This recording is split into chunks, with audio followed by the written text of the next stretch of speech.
নমস্কার, কুশল মঙ্গল আছেন তো সবাই? দ্য ফিশের ছোট্ট ব্লগিং জগতে পুরনো সদস্যদের জানাই আন্তরিক ধন্যবাদ ও নতুন সদস্যদের অনেক অনেক স্বাগত। রাত 2টোর সময় ব্যাগপত্তর গুছিয়ে নিয়ে তড়িঘড়ি বেরোতে হলো হোটেল থেকে। গতকাল চেন্নাই থেকে ভুবনেশ্বর পৌঁছেছিলাম ওই সন্ধে 6টা নাগাদ। একে তো ট্রেন 4 ঘন্টা লেট, তার ওপর বৃষ্টি, নতুন জায়গা, প্রায় কাকভেজা হয়ে হোটেলের রাস্তা খুঁজে যখন পৌঁছালাম তখন প্রায় রাত 8:30। শরীরটা যার পর নয় এতটাই ক্লান্ত ছিল, কোনো মতে নাকে মুখে গুজে দেহটাকে বিছানায় যেই ফেলেছি আর কোনো রকম হুঁশ নেই। কর্তামশাই ঠিক রাত্রির 1টা নাগাদ রীতিমতো খিমচি কেটে ঘুম থেকে তুলেছিল, তা না হলে পুরী যাওয়ার ট্রেন নির্ঘাত মিস করতাম। হোটেল থেকে বেরিয়ে স্টেশনে পৌঁছে দেখলাম ট্রেন 2:10-এ। স্টেশনের কাছেরই এক হোটেলে ভাড়া করা হয়েছিল যাতে তাড়াতাড়ি ট্রেনটা ধরা যায়। যাক, স্টেশনে পৌঁছে গেছি, এবার নিশ্চিন্ত। এবার ট্রেনের অপেক্ষা। শালিমার ট্রেনটাই ধরবো, তবে এখনই প্রায় 3টে বেজে গেছে, ট্রেনের পাত্তা নেই। এই দূরপাল্লার ট্রেনগুলো বড্ড ভোগায়। একটা দিনও শুনলাম না যে ঠিকঠাক টাইমে পৌঁছেছে। তা একদিক থেকে আমার মতো লেট করা পাবলিকদের জন্য উত্তম ব্যাপার, আমাদের সুবিধেই হয় আর কি। অবশেষে 3:10 যখন বাজে তখন ট্রেনের খবর হলো গাড়ি ভুবনেশ্বর ঢুকছে। ওই যে ট্রেন বাবাজি টিকি নাড়াতে নাড়াতে ঢুকছে। ট্রেনে উঠে আবার প্রায় ঘন্টা 2-3 ট্রেনের সফর, তারপর পুরী। পৌঁছাতে ওই 5টা থেকে 5:30 বাজবে। এই ট্রেনেই রয়েছে আমার শ্বশুরমশাই আর শাশুড়ি মা, তবে অন্য কামরায়। পুরী স্টেশনে নেমেই ওদের সাথে দেখা করে নেব। অবশেষে দীর্ঘ এক প্রতীক্ষা এবং লম্বা ট্রেন জার্নির পর পা রাখলাম পুরীতে। মা আর বাপির সাথেও দেখা হয়ে গেছে। এখন সকলে মিলে স্টেশনের বাইরের দিকে যাচ্ছি। সেখান থেকে টোটো ধরে হোটেল প্রেসিডেন্ট ইনে পৌঁছে যাব, সেখানেই আমাদের রুম বুক করা আছে। এখন ভোর 5:30 মতো বাজে। অবশেষে পুরীর হোটেলে পৌঁছালাম। আজকে সারাদিনে আর কোনো প্ল্যান নেই। সারাটা দিন এই জার্নির ধকল সামলাতেই শুধু রেস্টটুকু নেব, আর তো সাথে খাওয়া দাওয়াটা রয়েছে, ব্যাস। রিসেপশনে সমস্ত রকম ডকুমেন্টসের কাজকর্ম মিটিয়ে যখন ঘরে এলাম তখন সকালের আলো সবেমাত্র ফুটেছে। হোটেলটি বেশ পরিপাটি, ঘরগুলোও বেশ পরিষ্কারভাবে গুছোনো। ঘরে ঢুকতে না ঢুকতেই জানালার দিকে তাকিয়ে দেখি এই মহাশয়েরা তাদের ছানাদের নিয়ে নগর ভ্রমণে বেরিয়েছেন। কত টুকুটুকু সব ছানাগুলোকে ঠিক গলাতে ঝুলিয়ে রেখেছে, আর ছানাগুলো মায়েদের গলাগুলোকে শক্ত করে জড়িয়ে বুকের সাথে লেপ্টে আছে, আর মায়েরা লাফ দিয়ে দিয়ে এক জায়গা থেকে আরেক জায়গায় নির্দ্বিধায় ঘুরে বেড়াচ্ছে। সকালের চা আর জলখাবার খেয়ে ফ্রেশ হয়ে নিয়েছিলাম। একটু রেস্ট নিতেই চোখটা কখন বুজে এসেছিল খেয়ালই করিনি। কখন যে দুপুর 1:30 বেজে গেছে সেটাও খেয়াল নেই। হোটেলটির 4 তলাতেই আছে নিজস্ব রেস্টুরেন্ট, খাবারের ব্যবস্থা। তবে আপনি চাইলেই বাইরে খেতে যেতে পারেন। তবে আমরা হোটেলের রেস্টুরেন্টেই সামান্য ডাল ভাত মাছ তরকারি দিয়েই আজকে দুপুরের আহারটুকু সারবো বলে ঠিক করলাম। প্রায় ঘন্টা 30-32 মতো হবে।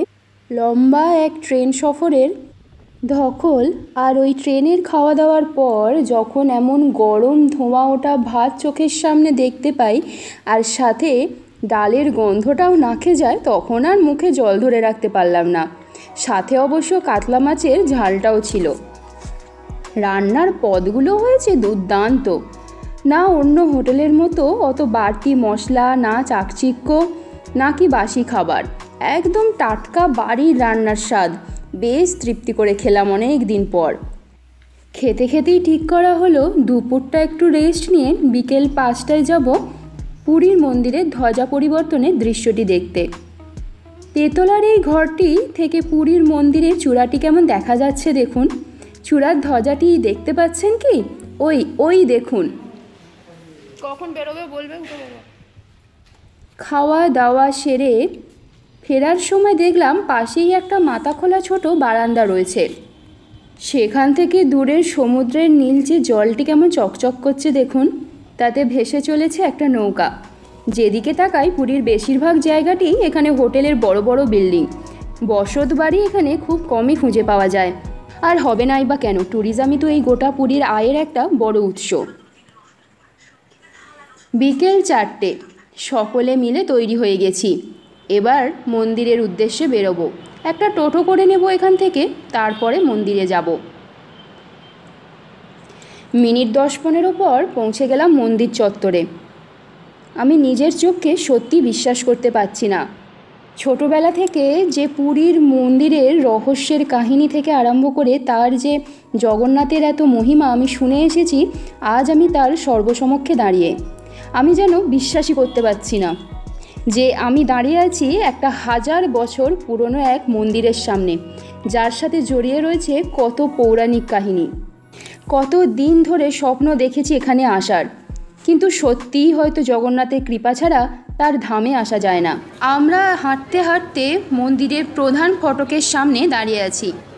ভিতরে যাওয়ার জন্য এখানকার কাউন্টারেতে জুতো, মোবাইল এবং সাথে অন্যান্য দ্রব্যাদি জমা করে যেতে হবে, না হলে ভিতরে প্রবেশ করা যাবে না।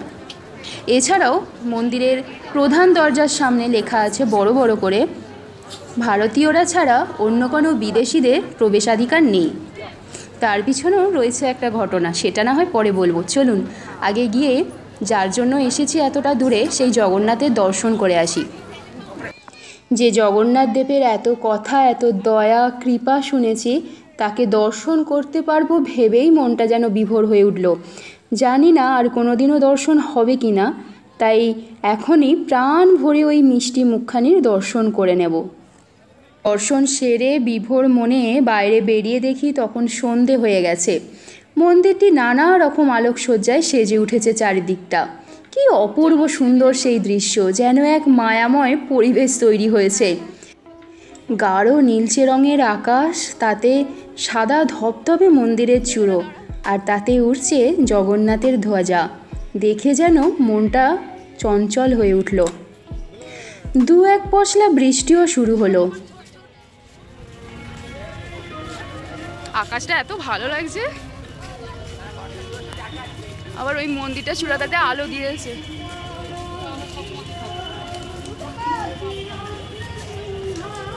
মন্দিরে এসে ভেজা ভালো, একটু ভিজে নাও।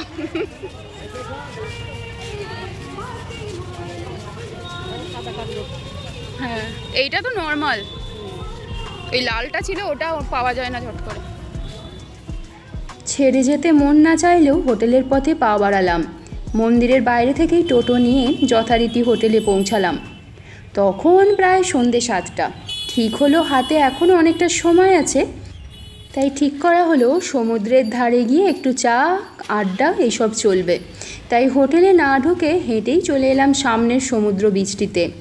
কিছুক্ষণ বসে গল্প গুজব, চা, আড্ডা সবই চলছিল। তবে তখনও জগন্নাথ দর্শনের রেসটা কাটিয়ে উঠতে পারিনি।